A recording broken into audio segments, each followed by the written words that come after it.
Terry Thomas truly hated him more than anyone.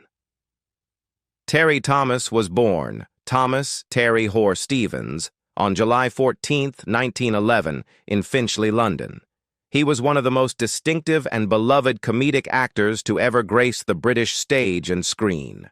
Known for his gap-toothed grin, suave demeanor, and impeccable sense of comic timing, he carved a unique niche for himself in post-war British cinema. His on-screen persona, a charming upper-class cad or bounder, often complete with a cocktail in one hand and a sardonic quip in the other, became a signature that audiences adored and instantly recognized. Yet behind the slick exterior lay a consummate professional whose dedication to his craft elevated every film he appeared in. Terry Thomas began his career in entertainment in the 1930s, working as a band leader, a cabaret artist, and eventually as a radio personality. He served in the British Army during World War II, where his natural talents for humor and morale boosting found him producing and performing in service entertainment units. His breakthrough came in the 1950s, when he transitioned to film, starring in a string of popular British comedies that included Private's Progress, 1956, Blue Murder at St. Trinian's, 1957, and perhaps most iconically, I'm All Right, Jack, 1959, where he played a hilariously devious corporate manager. He became a staple of Ealing-style British satire, films that poked fun at class distinctions, bureaucracy, and post-war society with wit and a knowing wink. One of Terry Thomas's most defining characteristics was his ability to portray the archetype of the cad without turning the character into a true villain. His comic characters were often selfish, vain, and cowardly, yet so disarmingly funny and self-deprecating that audiences found them irresistibly lovable. His rich, plummy voice and signature phrases, like, "You're an absolute shower," became national catchphrases and solidified his place in British pop culture.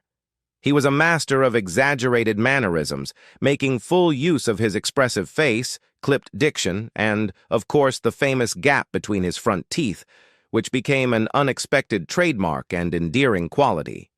In the 1960s, his fame expanded internationally. Terry Thomas was cast in major American and European productions, often playing variations of his well-known persona.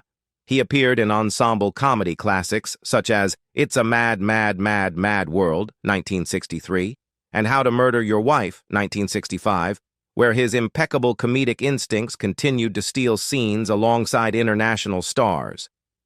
Despite his typecasting, he managed to keep his performances fresh, imbuing each with subtle variations that revealed his depth as an actor. Whether playing a military buffoon, a scheming socialite, or a cowardly adventurer, he remained consistently delightful and endlessly watchable. Yet, while his professional life was marked by laughter and success, his personal life was eventually touched by tragedy.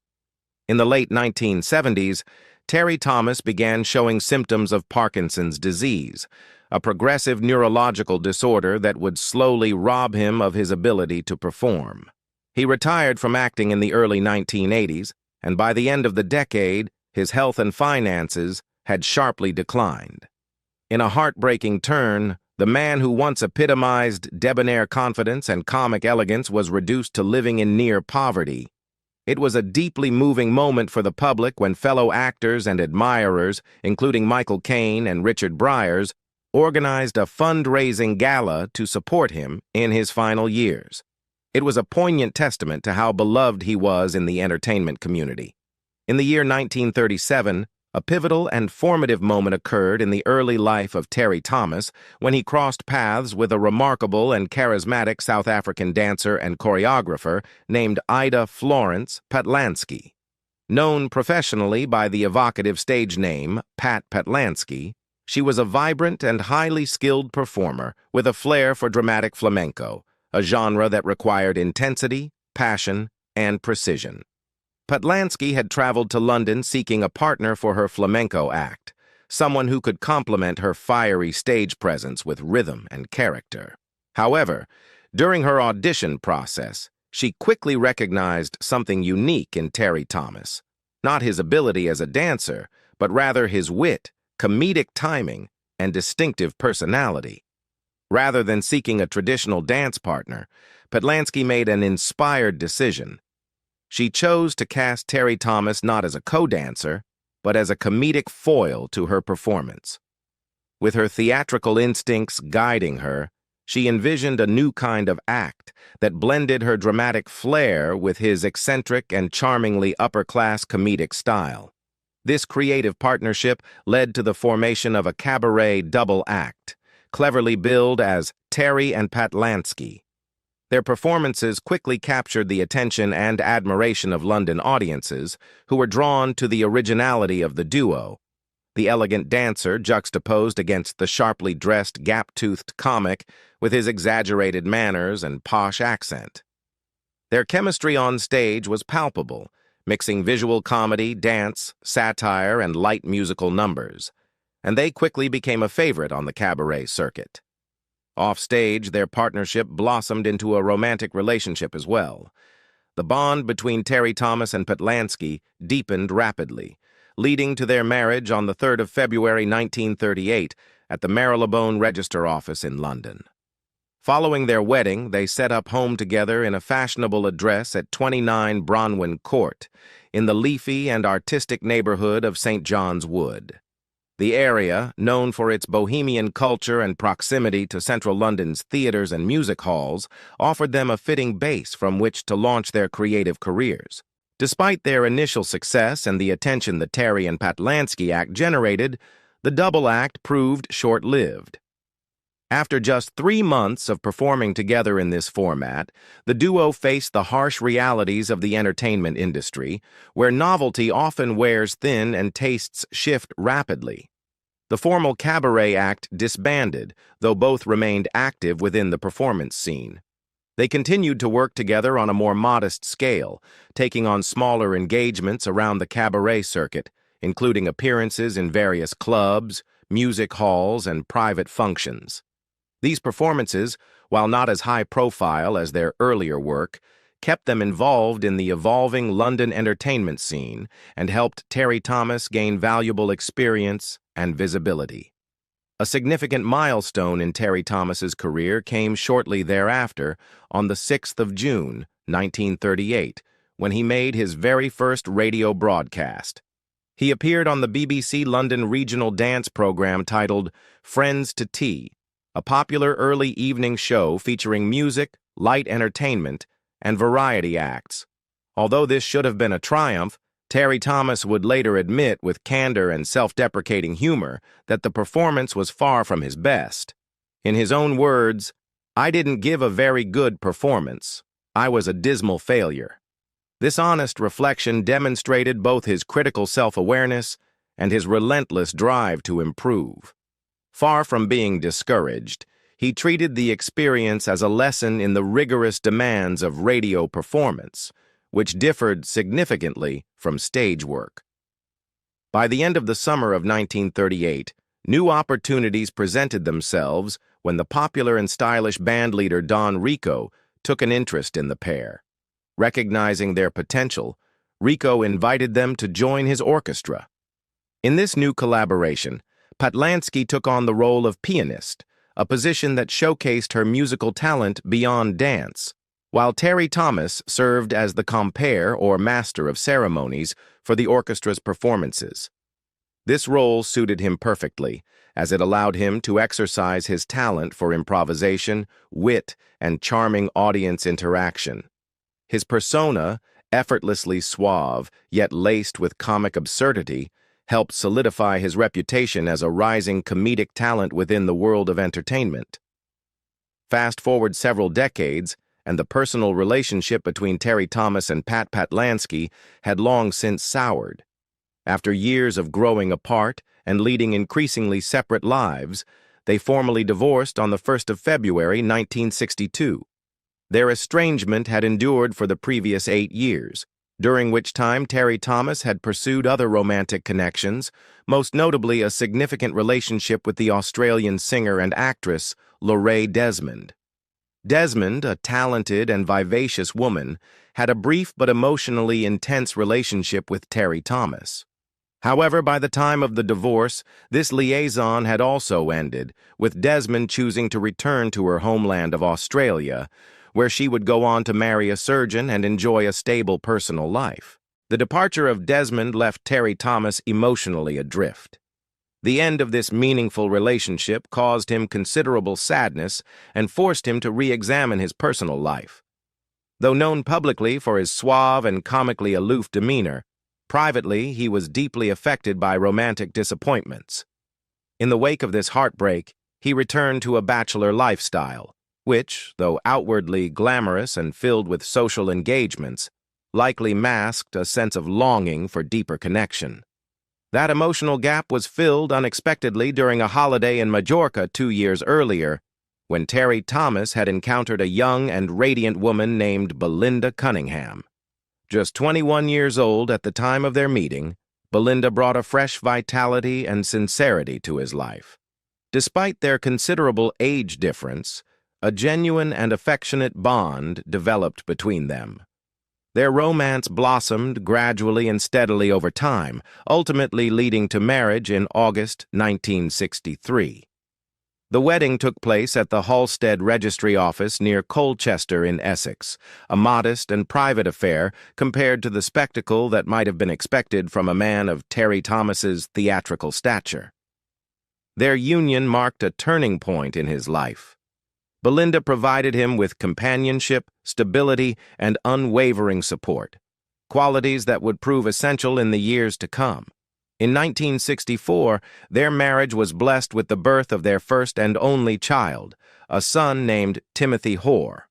Timothy was born at the Princess Beatrice Hospital in London, a well-regarded maternity facility.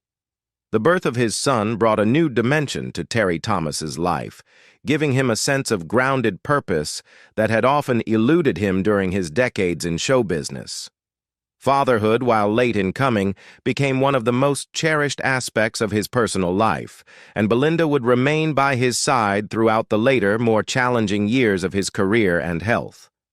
Among the many figures Terry Thomas encountered throughout his long and varied career in entertainment, there was perhaps no individual who provoked such visceral loathing and enduring contempt from him as the American actor Mickey Rooney.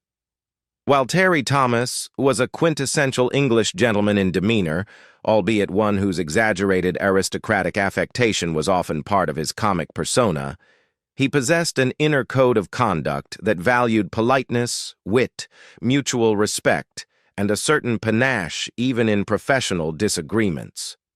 Rooney, by contrast, seemed to personify everything Terry Thomas found distasteful in a colleague: loud, brash, entitled, crass, and above all, unrepentantly rude. Their professional interactions left an indelible mark of disdain on the British actor, and the feud, or more precisely the one-sided detestation, became almost legendary in its bitterness.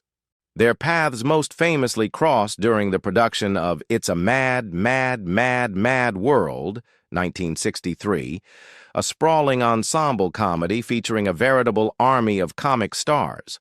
While the film was a box office success and is often remembered for its chaotic charm, the behind-the-scenes atmosphere was far less harmonious.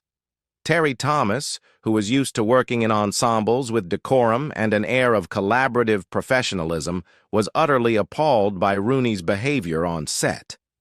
Rooney, at that stage in his career, was struggling to maintain relevance and financial stability, and perhaps driven by his desperation to reclaim the spotlight, had adopted a domineering, arrogant demeanor on set, barking orders, stealing scenes, and treating technicians and fellow actors with breathtaking disregard. He often interrupted rehearsals with crude jokes, shouted over the director, and created a toxic atmosphere that grated against Terry Thomas's cultivated sense of civility. To Terry Thomas, Rooney's relentless egotism and coarse behavior were more than just irritating. They were an affront to everything he believed the acting profession should be. While Terry Thomas relished the idea of comedic excess on screen, he had no tolerance for it off-screen, when it came at the expense of basic human decency. He was particularly offended by Rooney's insatiable need for attention and his tendency to belittle those he deemed beneath him, including crew members, extras, and even waitstaff during catered lunches.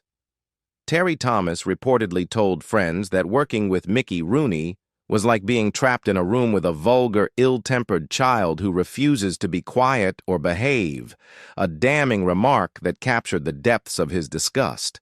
The animosity went beyond mere annoyance or temporary frustration.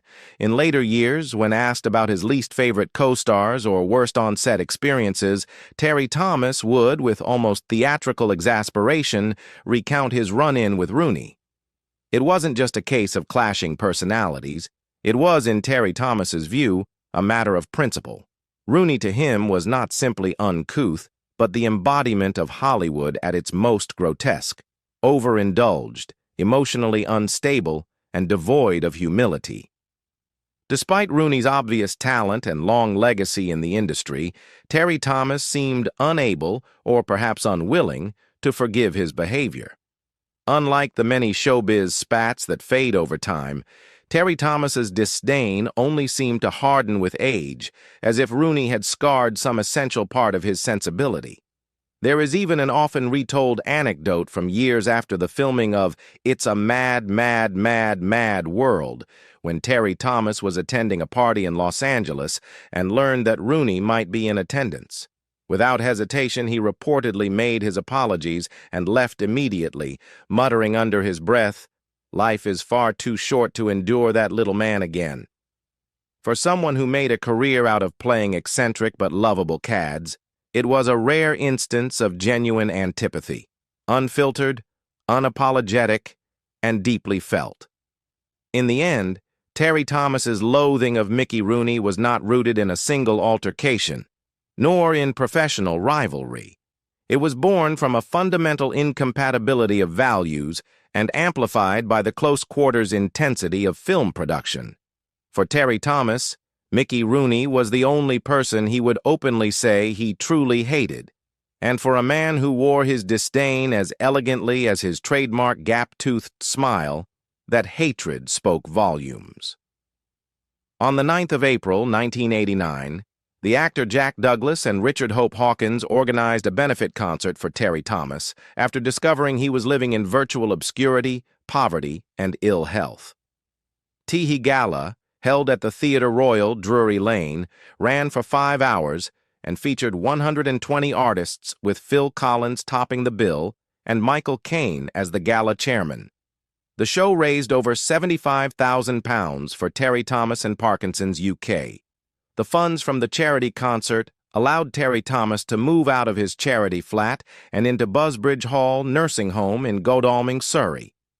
He died there on the 8th of January, 1990,